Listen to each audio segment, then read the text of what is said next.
Welcome back to Sonoma Raceway, where I'm joined by Chris Hines as we start to get a little bit more modern, but still with some fantastic classic cars coming your way, all part of Velocity Invitational as we get ready for our Group 8. Now this is a really eclectic group of 95 to 2016, so a lot of racing covered in that time, but Le Mans, ALMS, IMSA, prototypes, all in action here for Group 8, and Chris Hines joins me. There is a very famous car to start us off. That has got a very Mr. Colin Brown. Yeah. And yeah, let's talk about who's driving it. A current driver in Colin. Yes. He's won just about everything, right? Yeah, pretty much, and he's currently in IMSA. But you kind of need to be to drive these sorts of cars, don't you? These are not for the faint-hearted or the inexperienced. These are proper racing machines that can soon get out of hand. Ground up, all racing. Riley covering the front row. Looks like we got Chris Liebenberg in the outside of the front row, and these guys are going to be a lot of fun to watch, so should be a good time.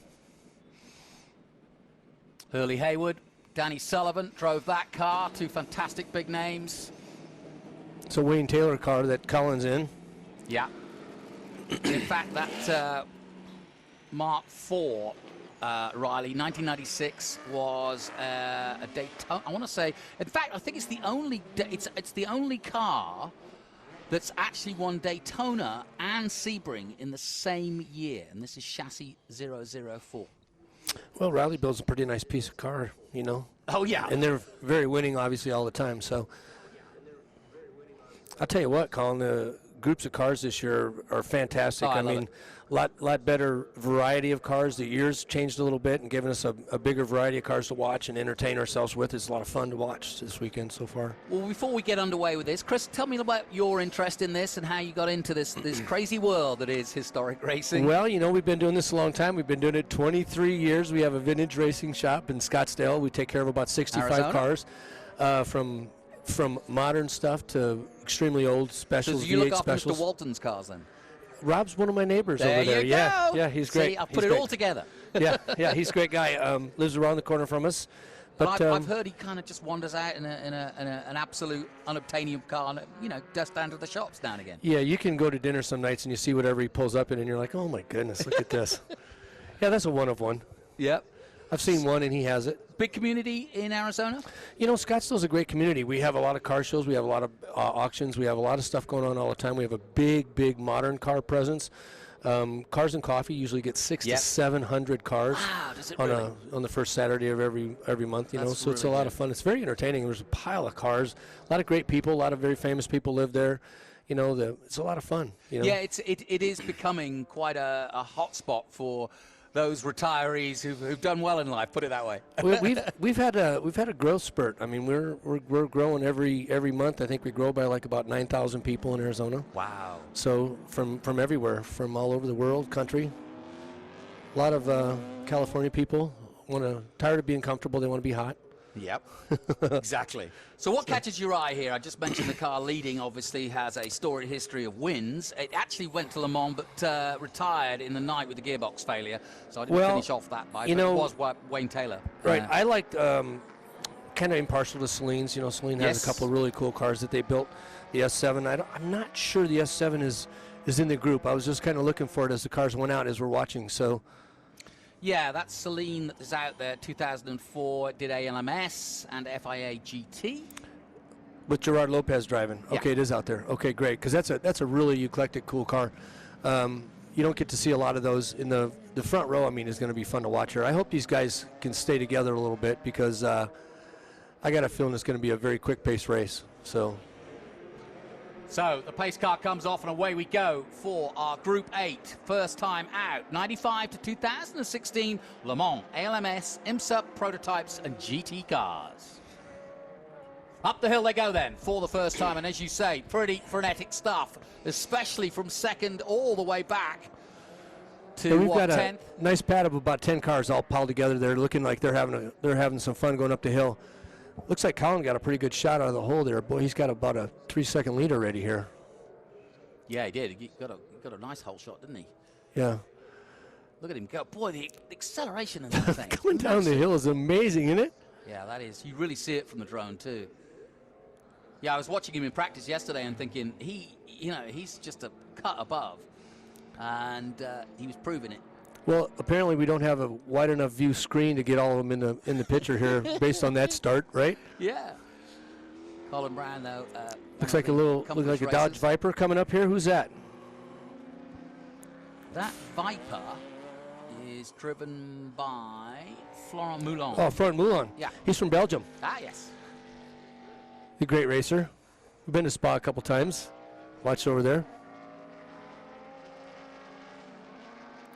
Now, this Peugeot I was looking at, I don't know. I've been trying to find out, but everybody working on that car is French, which is a good thing. Well, unless you want to talk to him. Yeah, exactly. My French isn't that good, so I've been a little bit errant on trying to find out more about that car. The Viper, though, this car that you're looking at, was third in class in LMGTS, 24 Hours of Le Mans, in 2002, and 14th overall in the end, and second at the 24 Hours of Spa in 2001. Oh, amazing car. Great history. And just pop it into the next seat. Got Carrie Elsinore, who I wasn't expecting for this group, but I'm delighted he's here because I know you've got some skin in the game, Carrie. Which car are you keeping an eye out for? Okay, so the car is the 46 car, which is a World Challenge car. I was scheduled to drive it this weekend, and I had two other cars I'm driving. And a friend of mine, Billy Johnson, showed up. And he said, you got an extra car for me? I said, well, I've got one, but we can't get any tires for it. So we've got 2-year-old tires on the car because the car just got accepted about a week or so before this weekend happened. So he's out there on 2-year-old tires, and he was, I think, 5th fastest yesterday in a car that's probably should be towards the back of the pack. And that's the car right there, number 46. And what are you driving this weekend? This weekend I'm going to be in the B sedan group in a Porsche that got accepted in a Trans Am group. Oh, right. And then I also have a car in the IMSA group that I'm running a GTU car. Well, we've been talking about the fact that this is the 5th iteration. We're loving the groups, the way they're set up this year. We've got a really eclectic group here as we take a look at that Mobile One sponsored number 11. Scott Mercedes Jurek. CLK CTR from 97. Go ahead. Oh no, I was just looking at the front group of cars here. It looks like we've got a pretty good race, and as he was saying, trying to run on 2-year-old tires in a group like this is very difficult. I can't even imagine. We started some of the big bore stuff this weekend on about 1-year-old tires, and up until qualifying, and we put tires on, and they were like 4 seconds quicker. Yeah, I mean, how long can a tire, if it's sat especially, do they do deplete, don't they? I mean, they start to fall apart eventually. Yeah, I mean, we try to run fresh stuff on all the cars. I mean, usually, within 5-6 months of each other, we run a couple practice sessions and get done with some practice sessions. We usually store them and keep them, and then run them in practice. Like for these guys, we'll run them in practice, and then put new stuff on for qualifying in the race. When I went out in the car the other day, I was 3 seconds slow, and that's why it was annoying me. And he said, "That's all right. I'll try it with the used tires on there." So I think the car's probably 2 seconds at least slower than it should be, and he's running it up there at the front with his GT cars. Now, are you guys familiar with Billy Johnson? Yes. Yeah. I'm not actually. So yeah, heck of a driver. He's done Le Mans. He drove the four GTs over at Le Mans in 2016, 17, 18. Done a lot of other driving. He did a lot of the development work on the new NASCAR, the next generation car, as a development driver. Very good guy, very capable, and he's very mechanical, which is really cool too. And he'll come in and say, take 2 holes out of the wing, and he knows where a lot of times drivers will say, I just feel extra downforce or too much, and you guess at it. And he's a really sharp guy. It's fun to watch this. Those guys are priceless. The guys that can hop in a car, take 3 laps, come in and give you a full rundown on what's wrong with it, what's right with it, and moving forward. Obviously, one of my BMW friends, Bill Oberlin's the same way. Bill has put him in a car, and he gets out of the car, and he just comes in and gives you a list. Like he gets out and he nerds out on you. He's just gives you a every whole weekend, list. isn't he? Yeah, he's actually they're racing this weekend as well. So a little secret on that is, in 1985, I won my class in Sebring with a guy by the name of Gary Oberlin, and Bill was on our crew at that time. That's his son. He was 15 years old at the time. that's funny. Bill later became my roommate for about 4 years, and we drove together a fair amount back in the day, so I know Bill pretty well. Oh, that's funny. You know, Bill and I have become really good friends in the last like 3 or 4 years. He's a resident in Lake Havasu City, like I am, so pretty avid boaters. So yeah. Now that CLK that just went through shot competed in 8 races in the 97 FIA GT season, winning at Zeltweg in Austria and capturing the pole at Suzuka and Laguna Seca. So it's raced around the world. Best finish of 4th place at Dijon and Suzuka. What's the take on the 458 GT3? I see just one of them in the field. Looks like J.R. Monte's driving it. The 2000 GT3? Yeah. Let me see. 2014 Ferrari. J.R. Monte. Okay. You don't see a lot of those, coming to the vintage races,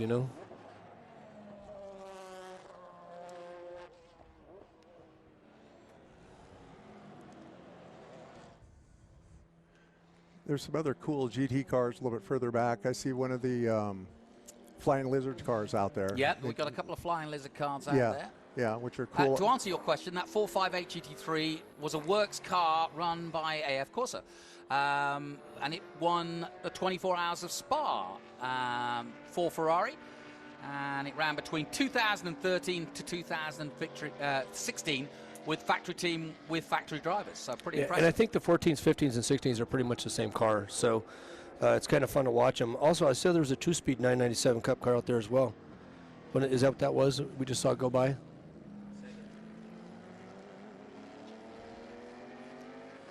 So Colin Braun leading the way as we expected and putting its car through its paces. One of the most successful cars of its day, winning both Sebring and Daytona in the same year. No mean feat. That is an amazing result. Now, don't forget, there's all sorts going on while we're on track watching this. How about this? The lowriders are out. The Impalas are heading out. The lowrider parade coming up. And I had a look at these cars. They are based just under the main grandstand, and they are immaculate. You talk about visions of art. They are just so much more than cars. I never quite got it when I first saw the lowriders. I didn't quite, understand. But when you get up close, they are absolutely amazing amount of labor, the chrome plating, the gold plating, the paint jobs. I mean, unbelievable. I mean, layered 7 and 8 and 9 layers of paint on them cars. Amazing. Unbelievable to look at and to watch. So, yeah, that's Lauren Beggs right there in the Flying Lizard car. Yep. That car, I believe, won Sebring or finished real high. There's one of the Racer Group's car in front of him.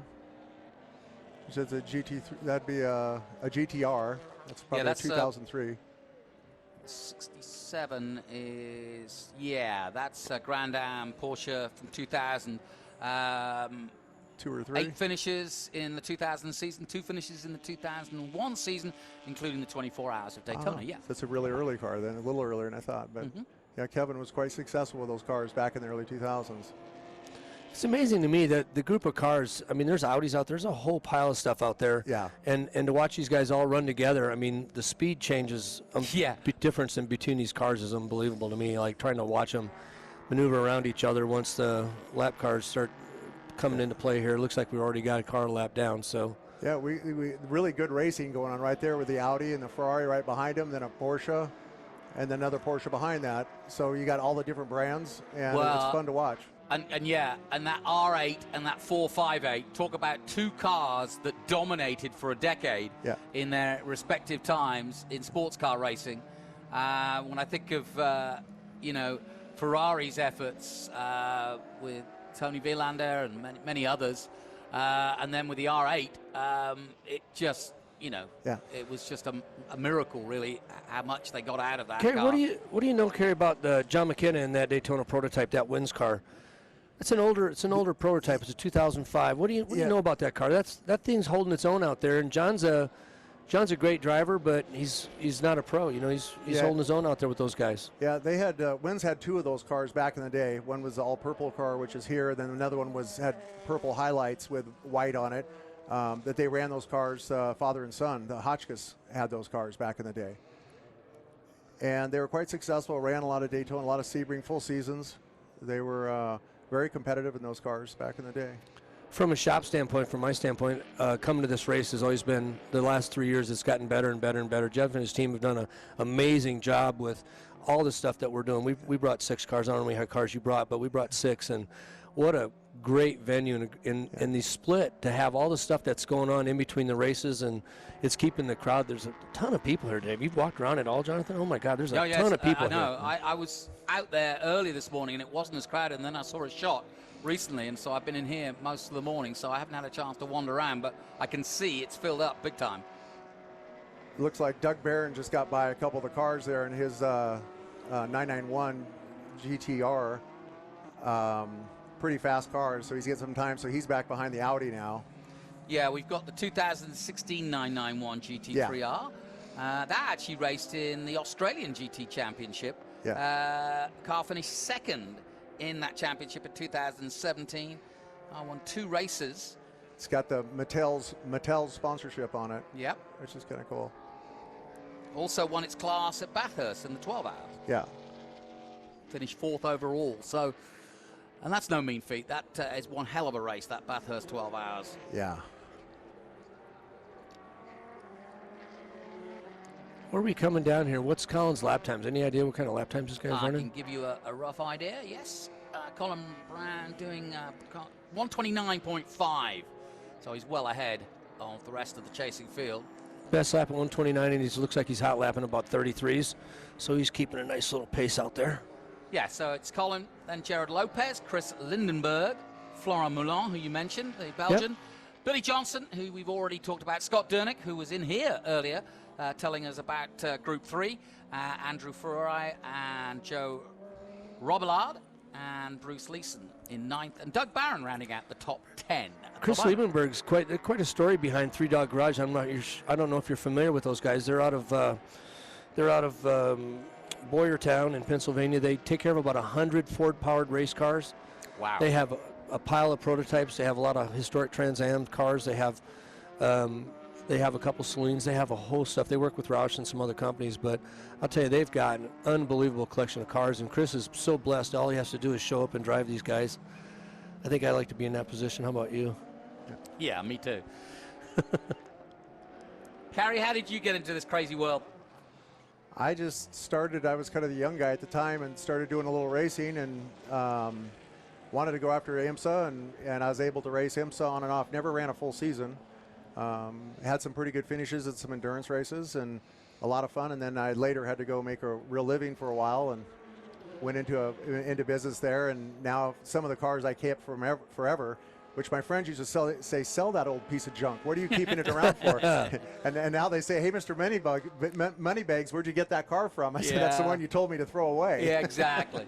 It's amazing, isn't it? Some of the cars that when you got rid of them when they were like 3 years old, and now you come back in these point in time, and some of these cars are worth millions of dollars. Yeah. It's just amazing to me. I told people. Oh, we got a spin. Looks like we got a spin in the carousel coming down the hill. Well, let's hope he gets away from it. Spun to the inside, which is kind of weird.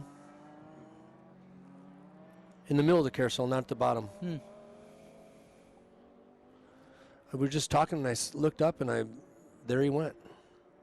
Not sure who it was, actually. I hope it wasn't my car.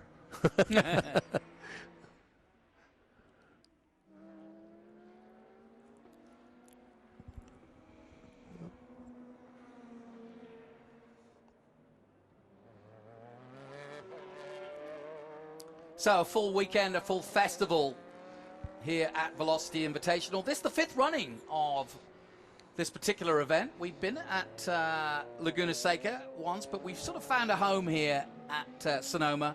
And there's a big connection, obviously, Jeffrey O'Neill. I say obviously, but if you don't know, Jeffrey O'Neill, a vintner and wine connoisseur, as well as his racing love. And is heavily involved in the wine industry and the sustaining of the wine industry and making sure that it's all as... You know, it's interesting you saying that about wine country and being up here. You know, we've done all of them every year, and every year it's been better, a bunch better. Yeah. It keeps getting better and better and better. The pits are more fun. The entertainment the other night was amazing. We're sitting in the driver's lounge watching the drift cars come around and flying through there doing 75, 80 miles an hour, faster than most cars do in turn 11, I can tell you that. Yeah. From a normal standpoint. But they were just down there laying some rubber for you. making it a little sticky down there. Yeah. It's, anyway, Jeff and his team have done an amazing job with this whole event, and you know, to be able to participate in it every year is just, it's a blessing, truly. I mean, we're having time of our life coming up here, and we do enough races at Laguna. It's kind of nice to come to Sonoma. Yeah, and spread it out a little bit. And of course, Sears Point has its own storied history. It's had quite a few owners. It's been a home for NASCAR. It's been a home for Trans Am. It's been a home for many different forms of racing, but particularly historic. This is a tight little battle going on here. We got three cars kind of tight together here.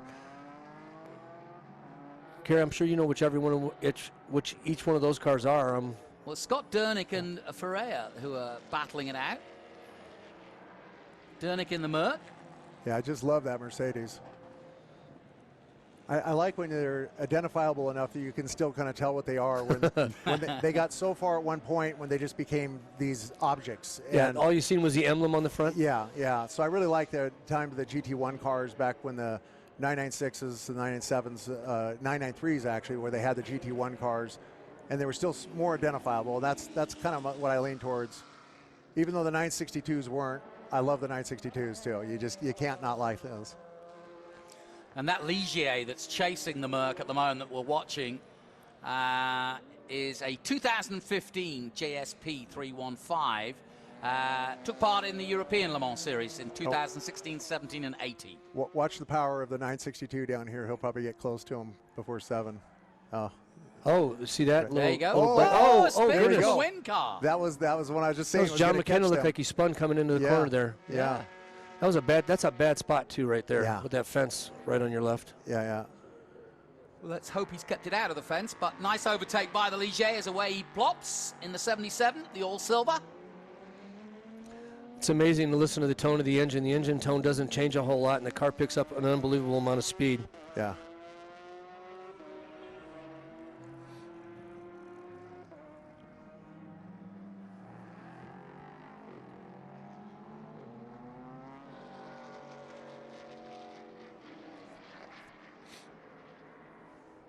Listen to these wonderful sounds. Down the main straight then with the Ligier into turn 1 and up the hill here at Sonoma. Back to the Audi. And so many different sounds out there, which is kind of neat. You can get used to them, almost close your eyes and know which car is going by. I love we're that right one. by the track here. We're at the exit of 12, so we're just as the front straight is opening up. So they're literally sort of grabbing a gear as they go past as 3rd or 4th and putting it, because it's pretty fast, turn 1. That R8 just looks planted, doesn't it? From above, you can see just how nimble it is and how easy and effortless it seems. So much lateral grip watching these cars come through the tight corners. Beautiful. Coming out of the carousel, coming down the drag strip, it'll be interesting to see where that wins car is if he got cleared.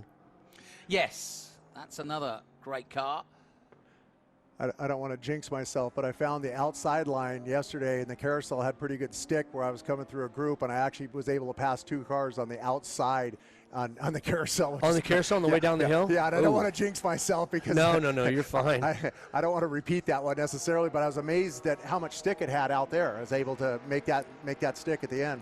Well, the other thing is when you top the hill, it's kind of nice to kind of let the car lay down, kind of let it grab its own grip as you start throttling through the middle of the corner coming down the hill there. Yeah.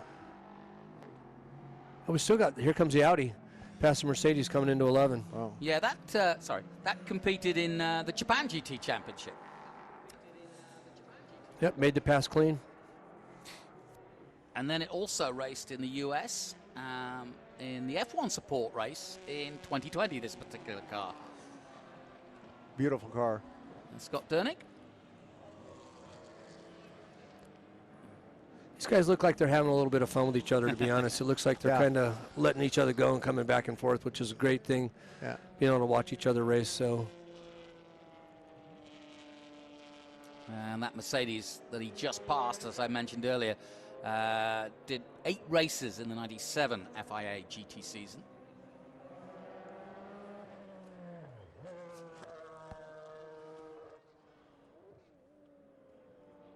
They're definitely driving the cars hard. It's fun to see that.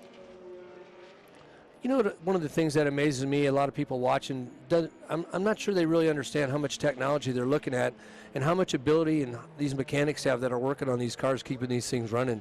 A lot of these guys, the softwares are outdated. They have to be updated to keep them running, and I don't think a lot of people understand what it takes to keep these cars on the track. So I, for one, I can tell you I really appreciate all these mechanics and all the guys learning all this stuff and being able to keep these cars running so we can watch them and be entertained by it. Absolutely, and the newer they are, the more technology is in those cars, and it's not just carburetors and gas nowadays. Did we have a surprise winner, Jonathan? No. I don't think it's any surprise whatsoever. No, Colin Braun taking it home with a fastest lap as well. As we expected, there he is. And Jared Lopez and Chris Liebenberg are your top 3. And it is Colin Braun then in the 1996 Riley Scott. What a beautiful car. 3A Oldsmobile. It is an absolute beauty, isn't it? So it's won at Sonoma. Now it's won at Daytona, Sebring, and Sonoma. Well, Kerry, thank you so much. Best of luck in your racing. Yep. And likewise, Chris, great to have you in. Feel free to come back, both of you, anytime, and share us some more stories, because I know you have a breadth of history of these cars and a big part in playing preparation for them as well as getting them out there and racing them. So I might come bother you when the American Specials come back on. We've got a couple of cars in there, so. There you go. You do that. Well, listen, we'll take a short break from Sonoma. We've got more action coming up, and we've got a very special guest with Kev after this.